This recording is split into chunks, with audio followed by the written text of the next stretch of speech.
My name is Terry Tenorio. I'm Community Development Regional Manager for Meta here on behalf of our Gallatin Data Center. And ourselves and DPR Construction, who's joining us in the audience today, have had the privilege of working with Gallatin Shalom Zone and Leadership Gallatin on a very special art installation, which we're about to showcase in just a few minutes. The speaking program will be brief, but I think it was important to share a little bit of the context behind this project. So the project is actually quite a few months, almost a year in the making, and it began with the Gallatin Chamber's Leadership Gallatin class of 2022. So in addition to working for our local data center, I was also a participant in class number 3. And as a capstone to our year together, we came up with a community project. And this was our project, really an opportunity to use art and history to tell the story of our city. And we reflected on where would be the best place to start that. And everybody pretty much universally in our team and also in the program wanted to support Gallatin Shalom Zone because of the history of this building as Union High School, because of its bright future as Gallatin Shalom Zone, and what it represents to our city as a whole. And so with that in mind, the timing was fortuitous that as a nation, we were celebrating Dr. King's legacy yesterday, and the mural just happened to be ready, coincidentally, right at the same timing. And so in his spirit of unity and of community, we wanted to unveil a mural that had the very same spirit in mind when we created it in partnership with our local artist, Eric Mobe Bass. And so with that, I'm going to turn it over to talk a little bit more about our Clearview Park community to Councilman Stephen Carter. Councilman? Good morning, everybody. My name is Stephen Carter, and I have the pleasure of representing the Gallatin City Council in this awesome district, District 5, for the city of Gallatin. I would like to recognize our mayor's office in the city of Gallatin and let you guys know it's a pleasure not only to represent this wonderful community, but to be here today in the absence of our mayor, and to tell you Clearview Park has been a capstone in this, or Clearview Park and Union High in the Shalom Zone has been a capstone in this community my whole 32 years of existence. I remember as a kid playing basketball in the gym and running around the yard here and playing at Clearview Park, and now several years later, here I stand representing the community as the alderman for this district and continuing to do the good work and loving to see that here we are representing Dr. King and unified as a community. It's my pleasure now to turn things over to the chair of the Shalom Zone Board, Ms. Rosemary Bates. Thank you, Councilman Carter. I appreciate that. Hey, everybody. Thank you so much for being here. I am taking Bethany Sullivan's place. She's our executive director and could not be here today, but Darla and Lisa are here. Darla, Lisa, raise your hands. Hi, everybody. They, along with Bethany, run the show. I got involved with Shalom Zone 17 years ago when the mayor at that time said the federal government had given a grant to Shalom Zone of about $100,000 for putting a roof on this building.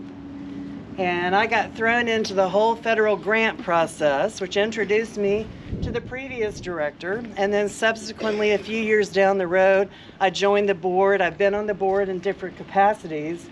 My son, one of my sons went to school here after it was Union High School and when it was different other forms of schools before the county closed it and condemned it and Shalom Zone took over.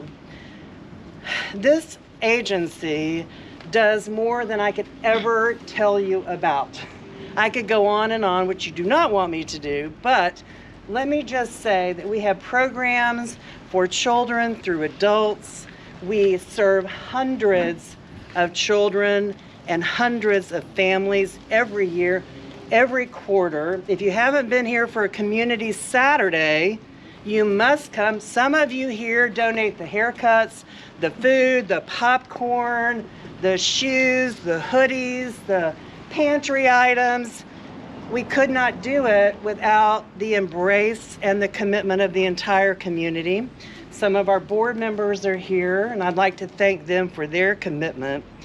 And this art project was truly a surprise and a blessing that Leadership Gallatin thought of the idea and then asked to partner with Shalom Zone. Then when you throw in the support of the city and an artist like Mobe, who does fabulous work, I think you're going to be really awed when you see the unveiling.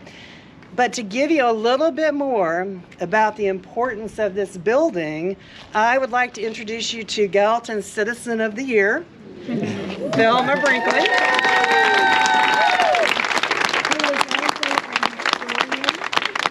Union High alumni. My husband is an alumni. Oh, oops. Pretend she is. Okay. It is so wonderful to be here to do one of my favorite things, which is share a bit of history. This school had its beginning 102 years ago. The concept for Union began on Winchester Street, right next door to First Baptist Church, which is pastored currently and for the past 21 so years by Dr. Derrick Jackson. At any rate, in 1920, the concept of building a high school for African Americans came to fruition thanks to a committee of 5 African American men. There was no place for the children to meet, daily while they were constructing the building next door. So the pastor of First Baptist Church said, "My doors are open, bring them in." The elementary children were taught in the basement of our church, which had no concrete. It was an earthen floor. The big kids, so to speak, and they were just junior high, were upstairs where they would not do quite as much destruction. The first Union High School building was a Rosenwald School, which means that Julius Rosenwald of Springfield, Illinois, who was Jewish, was involved in the financing of that building. The school building cost was $17,875 for a school building to house 10 teachers. There were 10 teaching stations.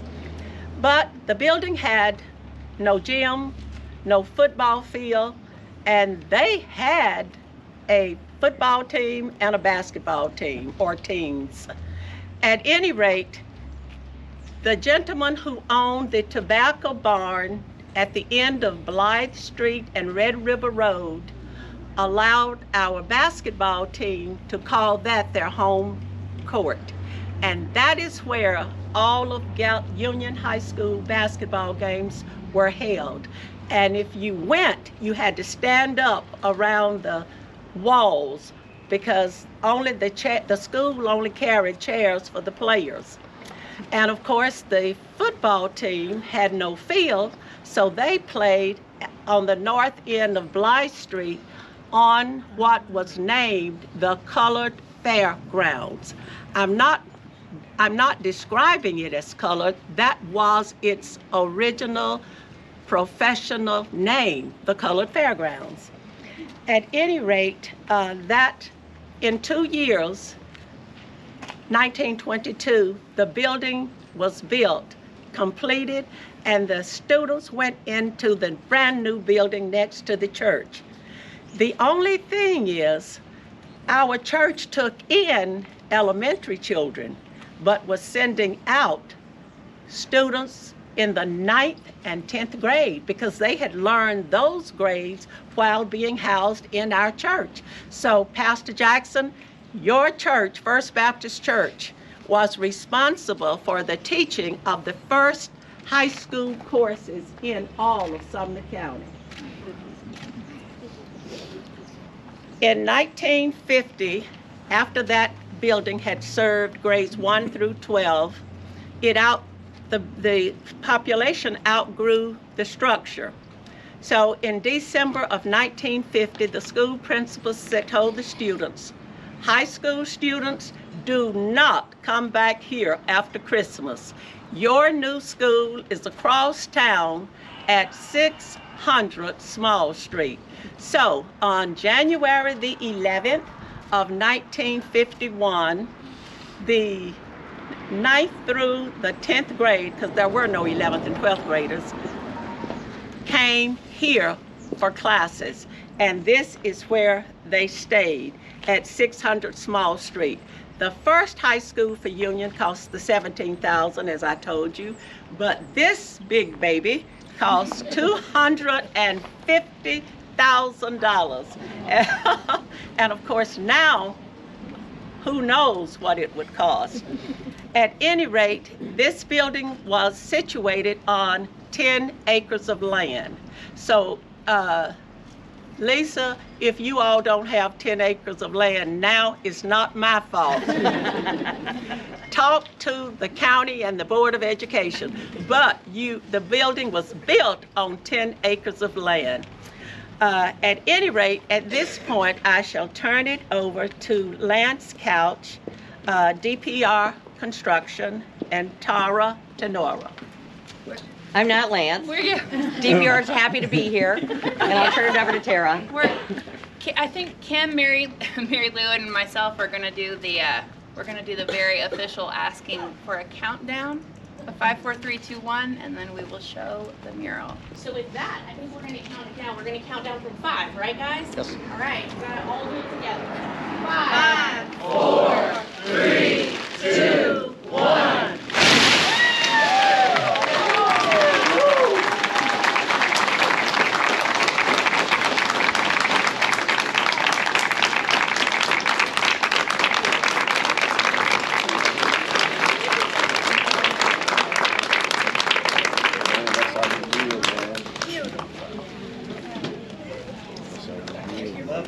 Okay, that concludes our official program. Y'all please feel free to grab a commemorative postcard, a cookie, and please visit the Shalom Zone. Thank you so much. Good job.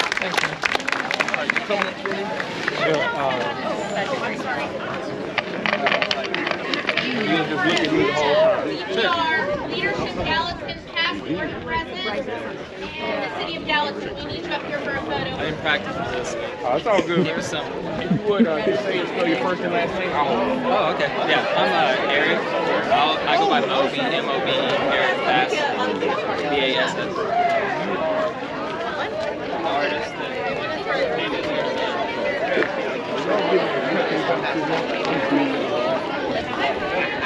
So yes, you're in the